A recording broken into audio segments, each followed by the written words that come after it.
23 नवंबर को इथियोपिया में एक भयानक वोल्केनिक एक्सप्लोजन हुआ। लगभग 12,000 साल की रिकॉर्डेड हिस्ट्री में पहली बार यह हाईली गूबी नाम का ज्वालामुखी फट गया।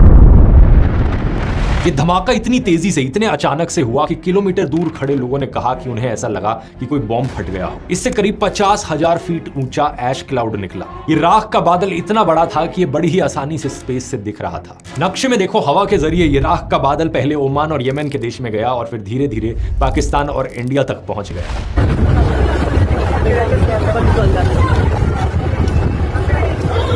इसी की वजह से दिल्ली में कई सारी फ्लाइट्स भी कैंसिल हुई, क्योंकि इन बादलों के आसपास फ्लाइट्स को ऑपरेट करना बहुत रिस्की होता है। इन ऐश क्लाउड्स में बहुत छोटे छोटे पत्थर और कांच के पार्टिकल्स और क्रिस्टल्स होते हैं। अगर ये किसी भी हवाई जहाज के इंजन पर लग जाए तो बड़ी ही आसानी से उसके इंजन को बंद कर सकते हैं। ऊपर से एरोप्लेन के शीशों पर ये छोटे से रेजर ब्लेड्स की तरह काम करते हैं। कॉकपिट की विंडोज पर ये आ गए तो सैंड पेपर की तरह उसे घिसने का काम करेंगे। इतना स्क्रैच कर देंगे शीशे को कि पायलट्स को कुछ आगे दिखाई ही नहीं देगा। इसलिए इंडिया के अलावा मिडिल ईस्ट में भी कई सारी फ्लाइट्स को कैंसिल किया गया और अब ये ऐश क्लाउड धीरे धीरे बढ़ रहा है चाइना और म्यांमार की तरफ। ये वोल्केनिक इरप्शन अपने आप में इतना पावरफुल था कि इसके धमाके की आवाज 190 किलोमीटर दूर के शहरों तक सुनाई दे रही थी और बगल के पड़ोसी देश जिबूटी तक भूकंप के झटके महसूस किए गए थे। करीब 28 किलोमीटर दूर इथियोपिया के अफदेरा रीजन में कई सारे गांव पूरी तरीके से राख में ढक गए। लेकिन अच्छी खबर यहां पर यह है कि एक भी इंसान की जान नहीं गई। ऐसा इसलिए क्योंकि ये वोल्केनो जहां मौजूद है वो एक बहुत ही रिमोट जगह है। आसपास कोई लोग नहीं रहते। इनफैक्ट इस एरिया को दुनिया की हॉटेस्ट प्लेस माना जाता है धरती पर। इस जगह का नाम है दानाकिल डिप्रेशन।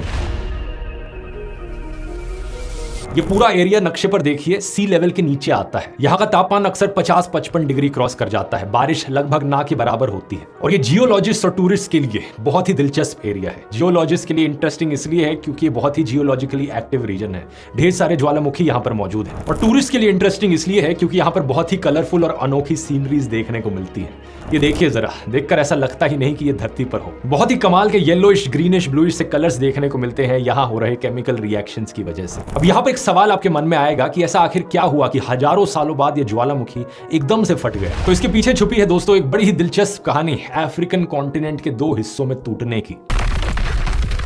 सही सुना आपने, ये वोल्केनो जहां मौजूद है वहां पर टेक्टोनिक प्लेट्स शिफ्ट हो रही हैं और अफ्रीका का कॉन्टिनेंट टूटकर दो हिस्सों में धीरे धीरे बट रहा है। असल में कई मिलियंस ऑफ ईयर्स पहले की बात है जब सारे कॉन्टिनेंट्स एक हुआ करते थे। इसे पैंजिया कहा जाता था। आपको याद होगा, स्कूल में पढ़ा था इसके बारे में। ये पैंजिया का सुपर कॉन्टिनेंट धीरे धीरे टाइम के साथ साथ अलग अलग टुकड़ों में बटा और वहां से हमारे आज के कॉन्टिनेंट्स बने। अफ्रीका के रीजन पर अगर स्पेसिफिकली फोकस करोगे तो एक टाइम पर अफ्रीकन टेक्टोनिक प्लेट और अरेबियन टेक्टोनिक प्लेट एक हुआ करती थी। लेकिन जब ये धीरे धीरे अलग हुई तो इनके बीच जगह बनी और वहां पर आया रेड सी और गल्फ ऑफ रीजन। अब हो क्या रहा है दोस्तों, क्योंकि ये टेक्टोनिक प्लेट्स हमेशा मूव करती रहती हैं, अब धीरे धीरे अफ्रीकन प्लेट भी दो हिस्सों में टूट रही है, नूबियन प्लेट और सोमालियन प्लेट में। इथियोपिया का ये वाला रीजन जहां पर ये हाईली गुबी ज्वालामुखी मौजूद है, यहां पर तीन प्लेट्स एक साथ मिलती हैं, नूबियन, सोमालियन और अरेबियन टेक्टोनिक प्लेट्स। अब यहां पर ये तीनों प्लेट्स धीरे धीरे एक दूसरे से दूर होती जा रही हैं और जमीन तीन हिस्सों में टूट रही है। इस जगह को अफार रिफ्ट कहा जाता है। लेकिन ये रिफ्ट अपने आप में एक बड़ी ईस्ट अफ्रीकन रिफ्ट का हिस्सा है। अफ्रीकन कॉन्टिनेंट में यहां से साउथ की तरफ देखोगे तो एक पूरी लाइन सी बन रही है, करीब 6000 किलोमीटर लंबी लाइन जो रेड सी से होते हुए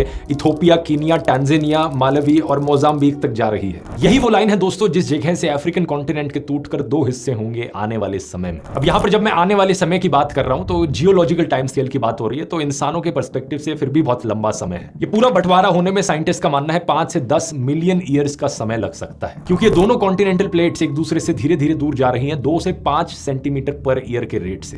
बेसिकली ये वही रेट है जिस रेट से आपके नाखून बड़े होते हैं। लेकिन इसका मतलब ये नहीं कि हर चीज बहुत धीरे धीरे से होगी। इस पूरे ईस्ट अफ्रीकन रिफ्ट सिस्टम पर ढेर सारे वोल्केनोज मौजूद हैं, ढेर सारी पहाड़ियां मौजूद हैं, जैसे कि mount Kilimanjaro, mount Kenya, Erta आले जो कि इथियोपिया की फेमस लावा लेक है, और कई सारी लेक्स भी मौजूद हैं जो बनी ही इसलिए हैं क्योंकि ये कॉन्टिनेंट्स एक दूसरे से दूर होते जा रहे हैं, जैसे कि Lake Malawi, Lake Tanganyika, Lake Albert या लेक कीवू। तो इस पर्सपेक्टिव से अगर आप चीजों को देखोगे तो आपको समझ में आएगा कि जो हो रहा है वो बिल्कुल भी अनएक्सपेक्टेड नहीं है। जैसे जैसे ये कॉन्टिनेंटल प्लेट्स एक दूसरे से दूर होंगी, इस एरिया में अर्थक्वेक्स देखने को मिलेंगे, वोल्केनिक इरप्शंस देखने को मिलेंगी, छोटे छोटे क्रैक्स आएंगे ग्राउंड पर। और पिछले कुछ सालों में ऐसी कई चीजें होती हुई देखी गई हैं, जैसे कि जुलाई 2025 में हाईली गुबी के पास ही एक और वोल्केनिक इरप्शन हुआ था। ये एर्टा आले नाम का वोल्केनो फटा था। जुलाई के महीने में ही हाईली गुबी वोल्केनो से सफेद धुआं भी निकला था और तभी से साइंटिस्ट की इस पर नजर थी। और साल 2005 में तो इथियोपिया के इस रीजन में अचानक से एक बहुत बड़ा क्रैक भी देखने को मिला। एक 60 किलोमीटर लंबा फिजर जमीन के अंदर 10 दिन के अंदर अंदर फॉर्म हो गया। फोटोज देखो इसकी बड़ी ही कमाल की है। यहाँ पर लोगों को भी खड़े हुए आप देख सकते हो और स्केल इमेजिन कर सकते हो इस गड्ढे का क्या है। लिटरली कॉन्टिनेंट का बंटवारा होते हुए यहाँ पर हम रियल टाइम में चीजों को देख पा रहे हैं। अगर ये टॉपिक आपको इंटरेस्टिंग लगता है दोस्तों तो ये वाला वीडियो भी आपको जरूर पसंद आएगा, क्योंकि इसमें मैंने बात करी है कि कैसे इन जियोलॉजिकल रीजंस की वजह से जापान दुनिया का सबसे डेंजरस देश है। इन्हीं टेक्टोनिक प्लेट्स की मूवमेंट्स की वजह से जापान में सबसे ज्यादा वोल्केनोज और सुनामीज देखने को मिलते हैं। यहां क्लिक करके देख सकते हैं।